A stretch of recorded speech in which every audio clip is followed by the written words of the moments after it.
She texted. LOL, his proposal was so cringe. Thank God I said no, to her group chat, forgetting I was still in it. I replied, dodged a bullet. Then I forwarded the screenshots to her mother who'd started planning our wedding behind the scenes. The chaos was immediate. I, 29 male, am sitting in my apartment right now, watching the absolute meltdown happening on my phone. My now ex-girlfriend Madison, 27, just learned a very expensive lesson about checking who's in your group chats before trashing them. We'd been together for 4 years. I thought we were solid. Sure, Madison could be a bit high maintenance. Always needed the newest iPhone, complained when we went to regular restaurants instead of the trendy spots her influencer friends posted about. But I loved her, or thought I did. Last Saturday, I proposed. Spent 3 months planning it, saved up $8,500 for a ring. Yeah, I know, but she'd literally shown me the exact one she wanted like 50 times. Took her to the botanical gardens where we had our first date, had her favorite flowers everywhere, got down on one knee by the fountain at sunset. She said yes, cried. Posted a million photos on Instagram with #she said yes and future Mrs. hashtags. Her mom, Diane, called me sobbing with joy. Everything seemed perfect. Then Wednesday happened. I'm in a group chat with Madison and her 3 best friends, Brittany, Jenna, and Kelsey. They added me like 2 years ago for planning surprise parties and stuff. Usually it's dead except for birthday planning. But Wednesday afternoon while I'm at work my phone starts blowing up. Madison, OMG girls, I have to tell you something. Spill. So you know how I said yes to the proposal, right? Duh, we saw The Rock. Gorgeous. Yeah, about that. I'm giving it back. What? I know, but honestly, the whole thing was so cringe. A public proposal? At the basic botanical gardens? Like what is this? 2005? My heart stopped. I literally had to sit down at my desk. But the ring is perfect. The ring is literally the only reason I said yes, lol. I was too embarrassed to say no in front of all those people. But seriously, he could have tried harder. Derek proposed to his GF on a yacht. Tyler took Amanda to Paris. And I get plants? Is it though? I've been dropping hints about the Four Seasons rooftop for months. He knows I wanted something that would go viral on TikTok. Instead, I got suburban mom vibes. Thank God I said no when he asked about setting a date yesterday. Wait, you already told him no? Not exactly. Told him I wanted a long engagement to savor being engaged, LMAO. I'll give the ring back after the holidays, need to milk the engagement gifts first. That's when I realized she forgot I was in this chat. I sat there for maybe 5 minutes, just staring at my phone. 4 years. 4 years of my life. I paid off her student loans, $23,000. Let her live in my apartment rent-free while she built her jewelry business. She sold maybe 3 bracelets on Etsy. And this is what she really thought. So I typed, dodged a bullet. Thanks for showing your true colors before I made the mistake of actually marrying you. The typing indicators started going crazy. Then stopped. Then started again. OMG Ryan, I'm so sorry. That's not what I meant. I was just joking with the girls. Please don't take it seriously. Ryan, answer your phone. I screenshotted everything, the whole conversation. Then I did something that probably makes me petty, but I don't care. I forwarded all the screenshots to her mother, Diane. See, what Madison didn't know was that Diane had already put down deposits. The woman was so excited when we got engaged that she'd immediately started planning. She'd put $5,000 down on a venue, hired a wedding planner, even bought her mother of the dress outfit. She'd been texting me all week about cake flavors and flowers. I sent Diane everything with one message. Thought you should see this before you spend any more money on the wedding. I'm sorry. The chaos was instant. Update 1. Madison came home Wednesday night to find her stuff in boxes by the door. Yeah, we lived together in my apartment. Her name's not on the lease. She was hysterical. Full waterworks, snot bubble crying. Madison, baby please. It was just girl talk. I didn't mean any of it. Meet, you called our engagement cringe and said you were keeping the ring for gifts. Madison, I was trying to sound cool. You know how Brittany is. Brittany made you say you'd milk the engagement for presents? That's not. I didn't mean. Your mom called. She's devastated. Lost $5,000 in deposits. That's when Madison's face changed from sad to angry. You told my mother? Are you insane? She deserved to know before she spent more money on a fake wedding. It wasn't fake. I said yes. To avoid embarrassment. Your words. I'm not moving out. I have rights. You're a guest. 30 days notice, starting today. Be out by October 15th. She grabbed her phone and called her dad, Gordon. Put him on speaker, thinking it would intimidate me. Gordon. Ryan, what's this about kicking Madison out? Me. She admitted she only accepted my proposal for the ring and gifts. The wedding's off. Look, women say things they don't mean sometimes. I have screenshots, Gordon. Would you like to see what your daughter really thinks? Long pause. Madison, is this true? Daddy, he's overreacting. Did you or did you not say those things? It's complicated. Jesus Christ, Madison. Again? Again. Turns out this wasn't Madison's first rodeo. Gordon let slip that she'd pulled similar stunts with 2 previous boyfriends. One guy she'd strung along for a year because he had a boat. Another she'd dated solely because his dad owned a restaurant where she could eat free. Ryan, I'm sorry. Madison, get your things. You're coming home. Daddy, no. I'm not paying for another apartment while you play these games. Ryan, you'll get the ring back. Already have it? She left it on the nightstand Tuesday when she told me she wanted a long engagement. Madison's face went white. She'd been so confident I'd cave that she'd preemptively given back the ring, probably thinking I'd beg her to take it back. Update 2. The entitlement escalated fast. Thursday morning, I woke up to 73 Instagram notifications. Madison had posted a novel-length story about how I was emotionally abusive and controlling, said I'd isolated her from friends, monitored her messages, and kicked her out for having opinions. The comments were split. Her influencer friends were all, "Yes, queen, know your worth." But people who actually knew us were confused. My buddy Jake commented, "Didn't he just propose to you?" and got blocked immediately. Then came the financial demands. Madison texted me, from Brittany's phone since I'd blocked her, a list of things she wanted. $4,000 for emotional distress, her half of the furniture that I bought, 3 months of rent for a new place, $6,000, the engagement ring, since it was a gift, $2,000 for the jewelry business inventory she kept at my place. I responded with my own list. $23,000 for student loans I paid, $18,000 for 2 years of free rent, $3,500 for the vacation to Cabo I funded, $20 and $100 for the MacBook I bought for her business. Silence. Friday, Diane called. She was crying, but not for the reason I expected. Ryan, I'm so sorry. I'm mortified. It's not your fault. I raised her better than this, or thought I did. Did Gordon tell you about Christopher and Paul? He mentioned something. She did the same thing, took them for everything she could, then played victim when they left. We enabled it, always making excuses. Why are you telling me this?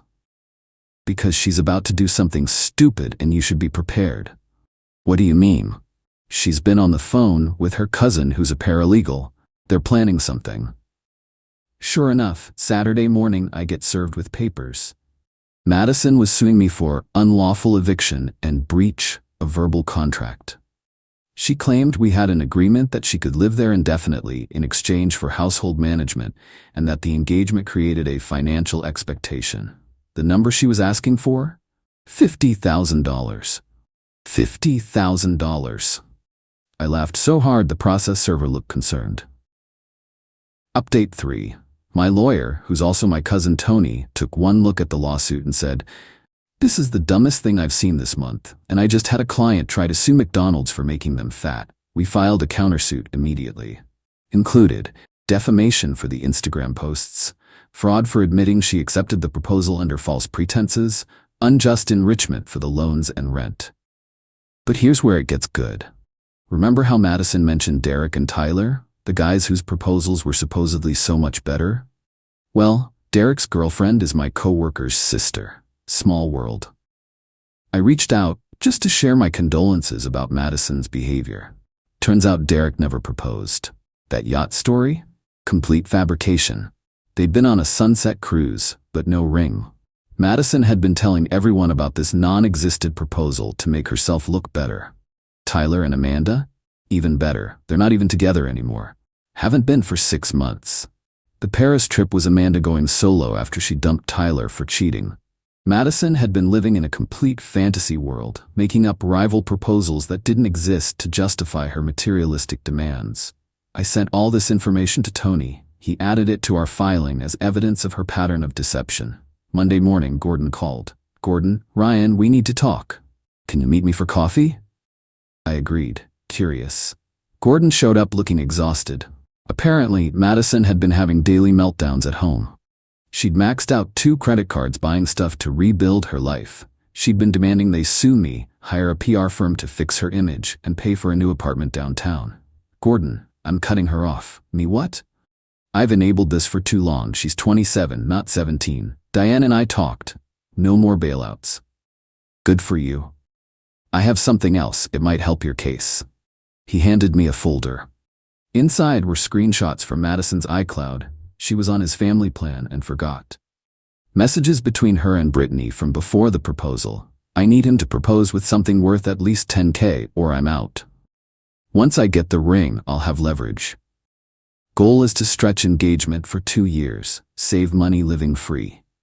If he won't upgrade to a penthouse after wedding, I'll leave with half." She'd been planning to use me from the start.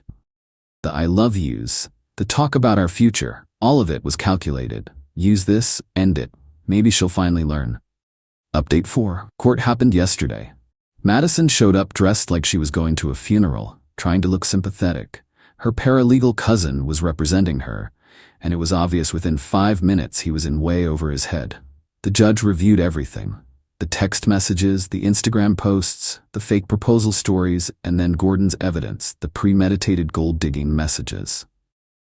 "Judge, Miss Fitzgerald, did you write these messages?" "Those were private?" "He had no right." "Did you write them?" "I was venting. Girl talk." "Yes or no?" "Yes." The judge then looked at the household management claim. "Can you provide evidence of this agreement? Written contract? Text discussing it? Anything?" "It was verbal. He promised." "Mr. Peterson, did you make this agreement?" "Me no, Your Honor. She moved in after her roommate kicked her out. It was supposed to be temporary. That was 2 years ago." The judge actually rubbed his temples. "Miss Fitzgerald, you admitted in writing that you accepted a proposal fraudulently, planned to exploit the plaintiff financially, and created false narratives about rival proposals. You then defamed him publicly and filed a frivolous lawsuit. Countersuit granted. You owe Mr. Peterson $15,000 in damages and legal fees. The eviction stands. Case dismissed." Madison lost it. "Madison, this is sexism. I'm being punished for being a woman." "Judge, you're being punished for being a con artist." "Bailiff?" They had to escort her out while she screamed about discrimination and her ruined life. Update 5. The aftermath has been spectacular. Madison's Instagram meltdown went semi-viral, but not how she wanted. Someone screen-recorded her courtroom tantrum and posted it on TikTok with "Gold Digger Gets Reality Check." 1.8 million views. The comments are brutal. She really thought she did something. The entitlement is astronomical. That poor man dodged a missile. Brittany, Jenna, and Kelsey all unfollowed her after finding out she'd been lying about Derek and Tyler's proposals. Brittany actually reached out to apologize, said she had no idea Madison was that manipulative. The best part? Madison had to move back in with her parents, but not to their nice house. See, Gordon wasn't kidding about cutting her off. He gave her 2 options: get a job and pay rent, or move into the studio apartment above their garage that they'd been renting out. She chose the studio, thinking it would be temporary. It's been 3 weeks. She's applied to exactly 0 jobs because she's too traumatized to work, but somehow not too traumatized to post daily stories about surviving narcissistic abuse. Diane sent me a text yesterday. She's selling her designer bags to pay the court judgment. Reality is hitting hard. Thank you for not marrying her. Oh, and the ring? Sold it back to the jeweler for $7,200. Used $5,000 to reimburse Diane for the deposits she lost, and donated the rest to a financial literacy charity. Seemed fitting. Gordon forwarded me one last thing, a text Madison sent to her mom. "This is all Ryan's fault. If he'd just done a better proposal, none of this would have happened. I deserve someone who appreciates me. Still blaming everyone but herself. Some people never learn. Final update. It's been 2 months since everything went down. Figured I'd give one last update since people keep asking. Madison's situation got worse before it got, well, it's still worse. After the TikTok went viral, someone found her Etsy jewelry business. Turns out she'd been drop shipping cheap stuff from Alibaba and marking it up 400%. The reviews were already terrible, but once people connected her to the video, they tanked completely. Shop closed within a week. She tried to reinvent herself as a life coach focusing on surviving toxic relationships, created a whole website about her journey and how she could help other women escape narcissistic partners. The audacity, right? Price for her coaching? $500 per session. Number of clients? 0. Gordon called me last week with an update. Madison had finally hit rock bottom. The court judgment was due, she couldn't pay, and her credit was destroyed. She'd applied for a job at 3 places. All rejected her after Googling her name. That TikTok video is the first thing that comes up. But here's the twist nobody saw coming. Paul, one of her exes that Gordon had mentioned, found the video and reached out to me. Then Christopher did too. We formed a group chat called Madison Survivors Club. Turns out she'd pulled the exact same stuff with both of them. Moved in quickly claiming emergency. Never paid rent. Demanded expensive gifts. Trash-talked them to friends while plotting to get more. Played victim when they left. Christopher still had texts from 2019 where she bragged about getting him to pay for her nose job before dumping him. Paul had screenshots of her selling gifts he'd given her while they were still together. We didn't do anything with this info. Just felt good knowing I wasn't alone or crazy. Last I heard from Diane, Madison had finally gotten a job at a call center. Minimum wage plus commission. She has to be there at 6 a.m. and can't have her phone during shifts. She lasted 3 days at the first one before quitting because it was beneath her.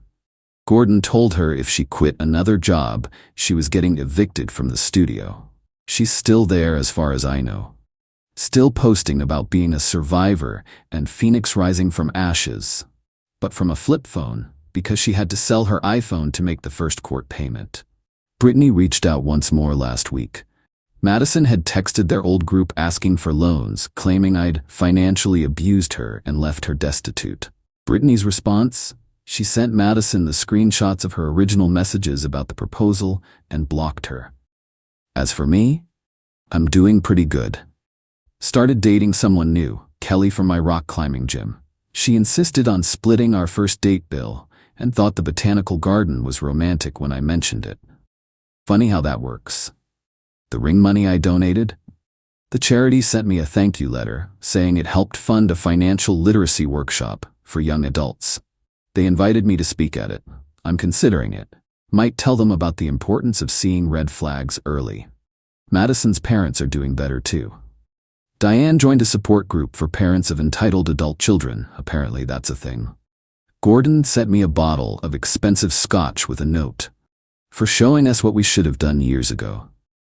The studio apartment above their garage, Madison decorated it with vision boards about her comeback and empire. She posts motivational quotes daily about betting on yourself and knowing your worth. The irony is completely lost on her. Someone recently commented on one of her posts, "Weren't you the girl who got dumped for calling your proposal cringe?" She deleted it immediately and made her account private. But my favorite update? Remember that $15,000 judgment? She's paid $3,000 so far. $12,000 to go. At her current payment rate, she'll be done in about 4 years. The court adds interest monthly. Every payment hits my account with a memo line she has to fill out. The first one said, temporary setback. The most recent one just said rent money. Reality really does hit different when nobody's there to cushion the fall. Looking back, that group chat mistake was the best thing that could have happened. Saved me from a lifetime of being someone's meal ticket. Could have been discovering this after a wedding and kids. Instead, I got out with my dignity, my assets, and a story that apparently resonates with a lot of people. To everyone who messaged saying I was too harsh, she literally admitted to scamming me for years. To those who said I should have kept it private, she put me on blast first with lies. Sometimes the only way to deal with entitled people is to let them face the consequences they've been avoiding their whole lives.